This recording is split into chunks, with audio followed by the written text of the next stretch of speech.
Hi everyone, welcome to my channel Madhuri vlogs B. ఈరోజు నేను సత్యనారాయణ స్వామి వ్రతం గురించి చెప్తున్నాను. మనం ఇంట్లో కుదరనప్పుడు, వ్రతం చేసుకోవడానికి కుదరనప్పుడు గుడిలో వెళ్ళి అన్నా చేయించుకోవచ్చు. నేను ఇక్కడ యాదగిరిగుట్టలో యాదాద్రిలో మేము ఎలా చేసుకున్నామో చెప్తున్నాను. యాదాద్రిలో కింద కింద మనం వ్రతం చేసుకోవడానికి ఉంటుంది. గుండం తెలుసు కదా, గుండం దగ్గర ఉంటుందన్నమాట.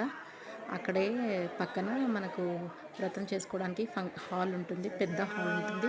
పర్ బ్యాచ్ ఒక 50 to 60 మెంబర్స్ వరకు చేయొచ్చు అట్ ఎ టైం వ్రతం. సో ఈ వ్రతానికి కావాల్సిన సామాగ్రి అన్నీ బయట దొరుకుతాయి. టికెట్ వచ్చేసి 800 రూపీస్ అండ్ 4 బ్యాచెస్ ఉంటాయి. మార్నింగ్ 7 o'clock ఒక బ్యాచ్, 10 o'clock ఒక బ్యాచ్, ఆఫ్టర్నూన్ 12, ఈవినింగ్ 4 o'clock. మేము ఈ విధంగా వ్రతం చేసాము. అండ్ పూజారి మనకు చెప్తా ఉంటారు.